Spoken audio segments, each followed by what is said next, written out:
what is art? Looking at one of the paintings in the room, it kind of makes you have an emotional response. If it's something that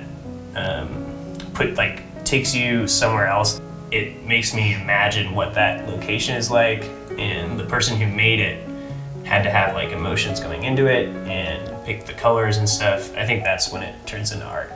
I think art is anything that the person that created it said it is. So if you create something and you believe it's art, then it's art, even if we don't. Well, if I'm hungry and I look at that, it's art. It is in lots of fine dining restaurants around the world. The plate is The art. the art. Yeah. If you go back into our past, many years ago, if you go into some of the World War II's, things of that sort, there was art that was painted, pictures taken of death and destruction. And to me, that is not art. That does not have any beauty to me. That's why I So- stand by its creative expression, because it cannot be defined by a subjective thing like what value it has in the eye of the beholder, or whether or not it required emotion to make or to view it. But isn't that one of the big challenges of art, is if you don't know the story, it's very difficult to have the right perspective. The context of the piece is as important as the piece itself. Is all art God's art? No. Yes. What do we mean by God's art? God is the creator, and so I feel that everything he has created is art. I'm an artistic expression of his love, and so anything that he's created, I think, is art. Yeah, I think that if all art is creative, whether it be good or bad, and he's the creator, then all art is God's art. I don't know how to reconcile the good and the bad. And like this world, there's good and bad, but I think as the author of all things and all things creative, all art is from God. I don't know if I believe that a thing that does not have any volition or sentience or any brain or anything like that can be good or evil, right? It's just matter, right? It's just a thing. That's really all it is. While I don't believe that all art belongs to God, I do think I have seen him take the worst things and the worst circumstances and use it for good. Then I have to believe that there's redemption in everything, and that even a war painting of destruction rendered in the worst of times could have redemptive value. I mean, we're made in God's image, so if we're made to want to create, whatever we create is inherently some part of it must be able to reflect God's image. To a lot of people that might seem evil, or we might not even know the good that it can do. We might not even see God's reflection in it, but I think that some part of it has to be reflected, even if we don't know it. So here's the question. Is all art God's art? What do you think about that? Is all art God's art? She was 15 years old when she recorded her first song. As they were recording it in a studio in Nashville, the owner of the recording studio heard this young girl's song and was so impressed by it that he called an A&R director from a record label on the phone and held the phone up to the speaker in the booth. He was so impressed that 6 months later they signed her to her first record contract, and she released her first album in 1978, just before she graduated from high school. Over the course of the next 40 years, this young woman released over 20 albums and sold over 30 million records. She has received countless awards, including 12 Grammy nominations and 6 Grammy Awards. Her album sales alone have totaled over $30 million. In 1986, she released her 6th album. It was called Unguarded. And it had on that album her first Billboard #1 hit, a duet that she recorded with the frontman for the rock band Chicago, Peter Cetera. Shortly after the release of this album, Christian radio stations all across the country pulled all of her music from their rotations and refused to play it. All of the Christian bookstores, many Christian bookstores across the country, pulled her merchandise and albums from their shelves, even though she was the #1 best-selling artist in America. She had been identified the year before by Billboard magazine as the queen of Christian pop. Her name is Amy Grant. The criticism of Amy Grant's Unguarded album was that it was too secular, that her music was not spiritual enough, that her lyrics were not Christian enough, and the most asinine comment that anyone made was that she was too sexy to be a Christian artist. What the heaven is going on? Now, if you've been around the church as long as I have, you may be disappointed in this reaction, but you should not be surprised. Because I'm sure that today there are people here who say, well, yeah, she lost her way. And there are other people here today who say, no, she had every right to express her faith in the way that she did. Her music is her music. So the question is all art God's art? There should be a warning label on the next 3 weeks, because over the next 3 weeks, I promise that I am going to frustrate you. I am going to push you out of the airplane without a parachute. I'm going to pull the pin on the grenade and roll it in the room and lock the door, because I'm not going to give you an answer to that question. Not because I don't want to. I'd love to give you an answer. I like clarity as much as anybody. I like knowing right and wrong, good and bad. Tell me what I'm supposed to appreciate and what I'm supposed to hate. Help me out here, because it's confusing and it's complicated and it's ambiguous. Exactly.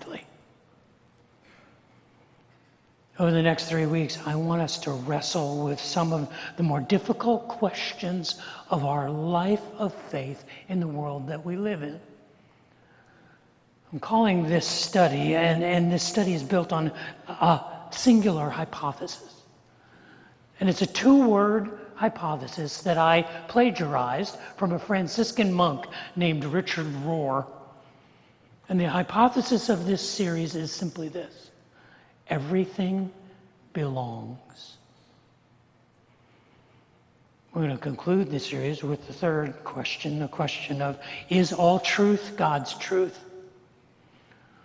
Next week, we're going to wrestle with the question, are all children God's children? And today, we'll wrestle with the easiest of the 3 questions. Is all art God's art? But I can tell from the stares on your faces that maybe we should pray. Father in heaven, I would ask that the words of my mouth and the meditations of my heart would be pleasing in your sight. That you would use your word spoken by your servant, anointed by your Spirit, to remind us of the grace that you show each of us and the wisdom that is available to us if we just seek it. Pray that for myself and for my family and for all of us here. For I ask that in Jesus' name. Amen. He died on March the 9th, 1989, of complications from the HIV and AIDS virus. He was an avant-garde and highly acclaimed New York City photographer named Robert Mapplethorpe. In the months before Robert Mapplethorpe's death, the Institute for Creative Arts approached him with an idea of putting together a national exhibition that would travel to galleries all across the United States. And Mapplethorpe put together a compilation of his most recent photographic work. He called it his X-Portfolio. And he titled the exhibit, Robert Mapplethorpe, The Perfect Moment. The ICA put together the tour and they got a grant from the National Endowment for the Arts. And they planned to take Mapplethorpe's work all across the country.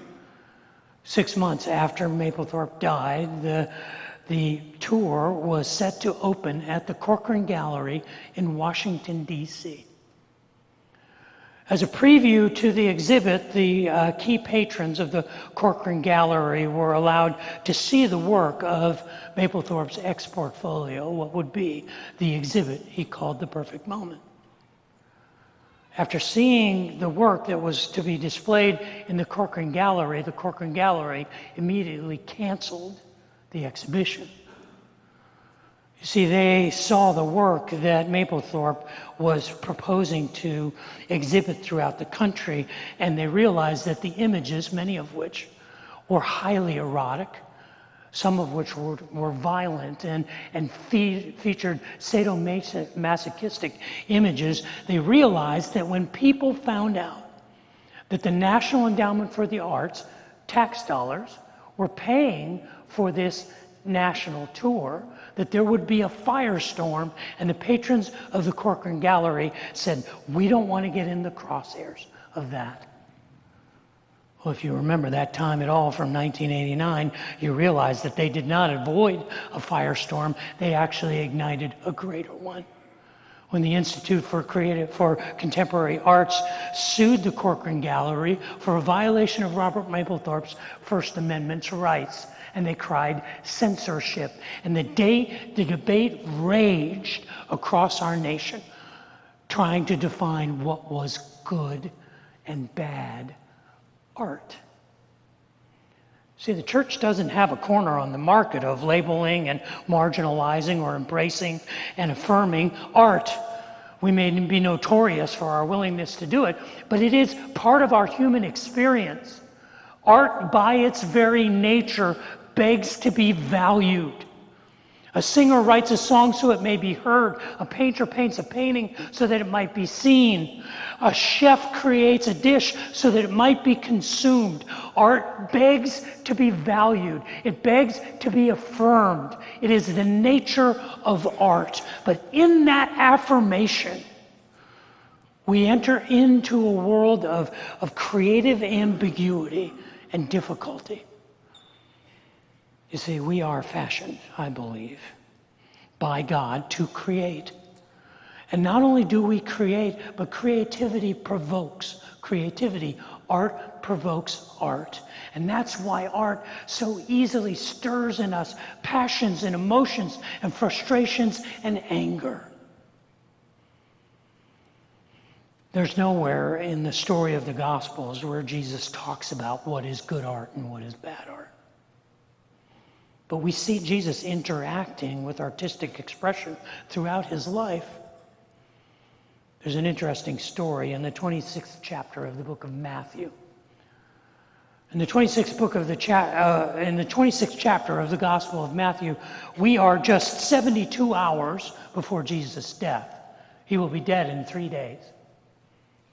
He has traveled for 3 years with his disciples, and he is 48 hours away from his arrest. He is in the village of Bethany, just outside of Jerusalem, where a week earlier he had raised a man who had been dead for 3 days. It tells us in Matthew chapter 26 that Jesus was gathered for a dinner, for a celebration, at the home of Simon the leper. In the village of Bethany, where Lazarus was raised from the dead, you would think Jesus would be having public celebrations, public meetings, gathering people. Everyone in the village knew that he had the power over death. Jesus was doing everything wrong. He was at a private dinner with a man who had been a leper.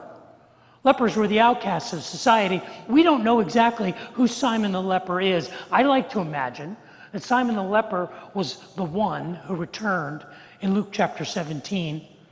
A year and a half earlier, when Jesus was making his way south from Galilee to Jerusalem, it tells us of 10 lepers who were outside of a village. And they pled for healing from Jesus, and he healed all 10, but only one of them came back and thanked him. I like to imagine that that was Simon the leper from the village of Bethany, and now a year and a half later, he was hosting a dinner party for the one who had healed him. Jesus was there, and they were reclining around the table. This is how they ate in those days. It's sort of a Bedouin-like culture where the table 6 or 8 inches off the ground would be in the center of the room, and everyone would kind of lay on pillows and reach over and very elegantly take the food and take the drink and have hours of conversation. And it tells us that during that meal, a woman comes in. Now, the woman in Mark's story remains unnamed, or in Matthew's story. In Mark's story, he identifies her as Mary, the sister of Lazarus. We don't know who it was. It may have been Mary of Magdalene, it may have been Mary, Lazarus' sister. It may have been a woman from the streets. We don't know. The social protocol was that you never approached a rabbi when he was socializing, particularly if you were a woman. But Jesus is doing everything wrong, and he doesn't stop her, and she comes up to him with an alabaster jar. The alabaster jar, just in and of itself, was a very valuable item, perhaps worth thousands of dollars. But this alabaster jar contained a very expensive perfume. And perfume, among people who bathed maybe once or twice in their life, was a very valuable thing. And she takes this expensive jar of very valuable perfume and pours it on his head as he is reclining at the table. The disciples looked at that and said, "That's bad art. That should not be happening." It says they were indignant. What is going on here? Why this waste? You see, they had learned very well over the last 3 years as Jesus had taught them about generosity and compassion to the poor. And so they immediately said, well, why is she doing this? We could have easily gone on to eBay and we could have sold this alabaster jar full of perfume for a great deal of money. And then, just like you told us, Master, we could have given that to the poor. This is bad art. Jesus was aware of what they were thinking. He was aware of everything that was going on. He says, "Why are you bothering this woman? Why are you hassling her? Why are you judging her? What she has done is a beautiful thing to me." The poor, you're always going to have the poor with you. They'll always be there, but you're not always going to have me. You know what she did when she anointed my body with perfume? She was preparing me for my burial, which is going to take place in just 3 days. You have no idea what's going on. But I can tell you the truth, that thousands of years from now in a continent that you don't even know exists, in a nation that won't be birthed for 1,700 years, in a city in the middle of nowhere, in a church called Riverbend, they will remember her. They will remember her art, and they will honor her. Now, Jesus doesn't tell us what good and bad art is. There's nowhere where he says this is what bad art is, and this is what good art is, this is what godly art is, and this is what ungodly art is. But there are a couple of observations that I want to share with you from this story. And they have to do with these 2 paintings behind me. The first observation is that we are made in God's image. And God is a creator God. And so when we create, we are operating according to our design, according to our birthright. We are imitating our Father in heaven every time we create. And regardless of how that creativity expresses itself, we are expressing the Imago Dei when we create. When we express that creative urge, we are getting in touch with the remnants of the image of God in us, and God is pleased. Now, does that mean that we can't take that creativity and use it for evil, and use it for bigotry, and use it to incite people to hate? Does that mean that we can't take that creative impulse and pervert it, and dilute it, and invert it, and castrate it? No, that we can. We are free to do that. That is the nature of art. It is infinite. You know, we will never run out of words. We will never run out of notes. Some painter won't sit at an easel one day and finish a painting and go, oh, well, that's the last painting anyone will ever do, because everything that could ever be painted has been painted. Every word that has ever been intended to be spoken has been spoken. Every song that has ever been written, every note that has ever existed has been used. They're infinite. And anything that is infinite is capable of infinite grace or infinite evil. But God looks at us in our creativity and he says, that's my kid. This painting or drawing, this work of art, has hung on my office wall for 30 years. My oldest daughter, Kaya, made this drawing when she was in pre-first. And at the end of her pre-first year of school, all of the first graders and pre-first students were invited to enter a contest where they drew pictures, and the winner of the contest would have their picture printed on t-shirts for the field day on the last day of school. So this was the drawing that my daughter did. Well, she didn't get her drawing put on a t-shirt. She got first prize, and by first prize they meant first loser.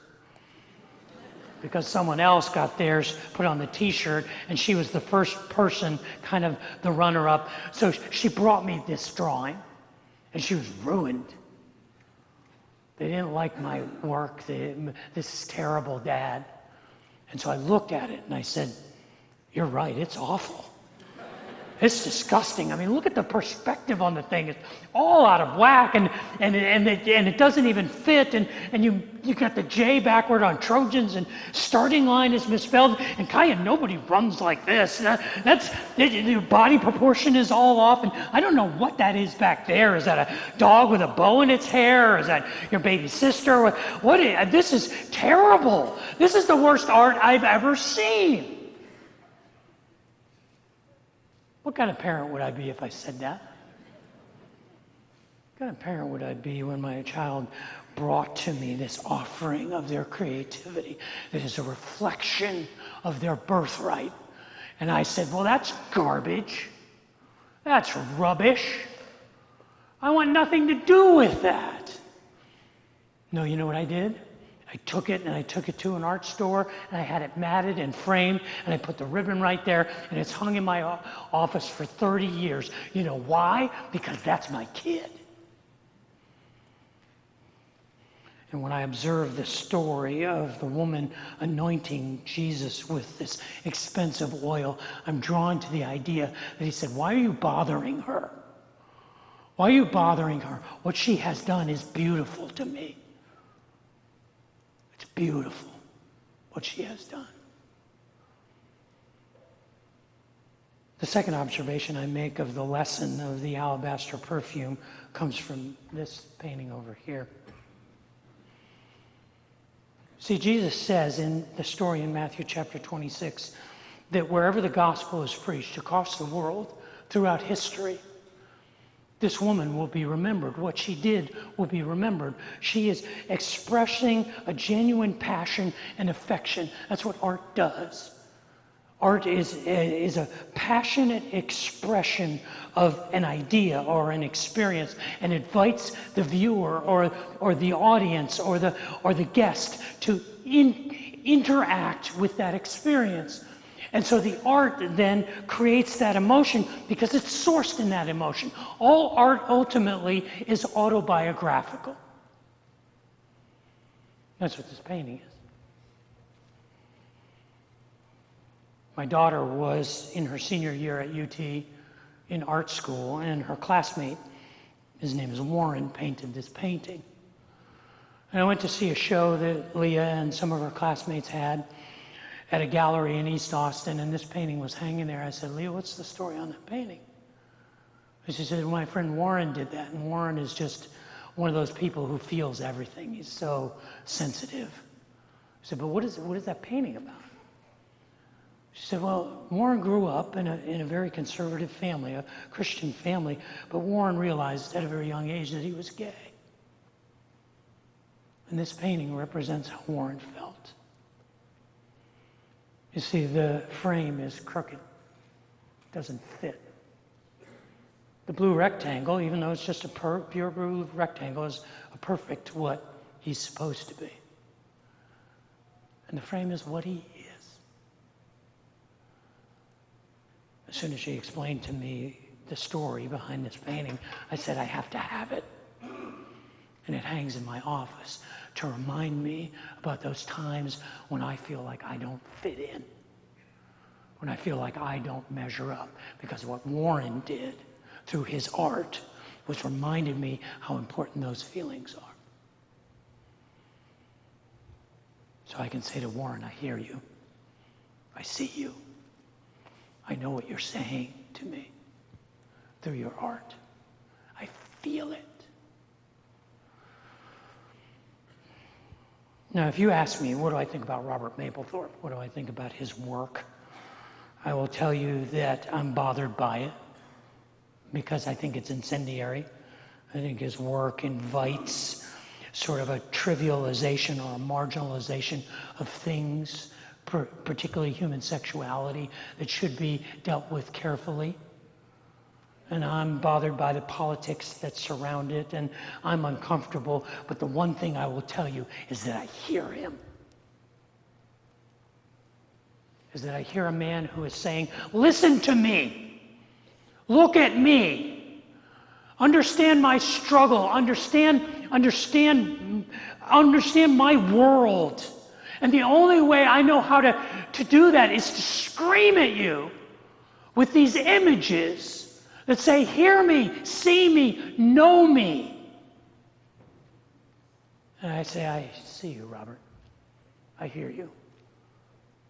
I see your pain. I see your struggle.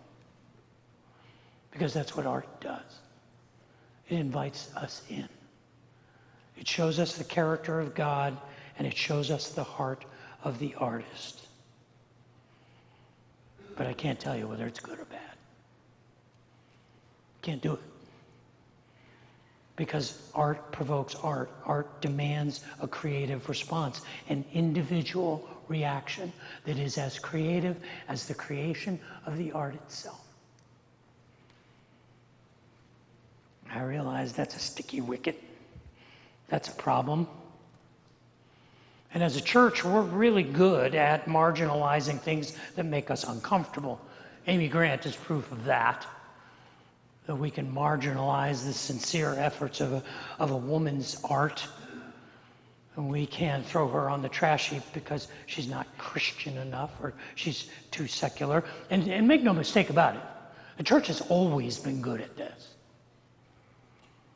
Back in the late 1500s, the early 1600s, the most famous artist in the world was a man named Michelangelo da Caravaggio. From 1590 to 1610, Michelangelo da Caravaggio was the most respected cutting-edge artist in the world, and his chief patron was the Roman Catholic Church. Caravaggio was commissioned to do some of the great works that are part of the collection that belongs to the history of the Roman Catholic Church. And in 1501, Caravaggio was commissioned by the Basilica of Santa Monica della Scala in Rome to paint a large 5-foot by 10-foot painting to go in a new alcove. The painting was to be a depiction of the Madonna, Mary, the Mother of God. He began the work in 1501. It took him 5 years to complete it. When he completed it, he presented it to the Carmelite monastery, to the Benedictine monastery, or the Carmelite monastery there in Rome, and it showed them this work. And they refused to pay him for it. They rejected it. They sent him away without compensation and said, this painting will never hang in a church. See, what Caravaggio had done was he had done something that no one had ever done. Even though the doctrine of the Annunciation of Mary had yet to be canonized in the Catholic Church, most Catholic dogma said that Mary never died. When they commissioned him to paint a painting of the death of the Virgin, they expected him to paint her as a resurrected being. That was their theological belief. But Caravaggio painted her as a human being, lifeless and dead. And even worse than that, he painted her in peasant's clothes, barefoot. And the mourners, the disciples gathered around her, were not grieving and wailing, but they were shadowed over, and their emotions were cloaked in darkness. There was an urban legend that grew up about the Caravaggio Death of a Virgin painting, that the model that he used was actually a prostitute. And it may have been that the model for Mary in the Death of the Virgin was his lover. The painting never appeared in a Catholic church. It wound up in 1627 being purchased by King Charles I of England. And in 1671 it was purchased by Louis XIV of France. And after the French Revolution it became property of the French government and now hangs in the Louvre, where I saw it a month ago. And I stood there for the better part of an hour staring at this Caravaggio, knowing the story behind it, waiting for someone to walk up and be disgusted by it. Never heard anyone who looked at it with disdain, who said, well, that's a horrible piece of art because of the way that it portrays the death of the Virgin. I look at it as a masterpiece, a piece of groundbreaking artwork that reminds me of the humanity of the gospel. Jesus never told us how we are supposed to react to art. He never said this is good art or this is bad art. But he did tell us a lot about how we are to react to artists, to the people who create art. He may not have told us what good or bad art was, but he told us how to treat good and bad people. What if that was our focus? What if we were better at that than even the culture around us? What if we were better at being gracious and seeing the image of God and embracing the autobiographical revelation of art rather than labeling it and pushing it aside and marginalizing it? What if we could be that kind of place? What if we could be that kind of people? I think the only way we get there is to courageously and graciously press into the question that we began with. Is all art God's art? I leave it to you. God bless you. Have a great week. See you next Sunday.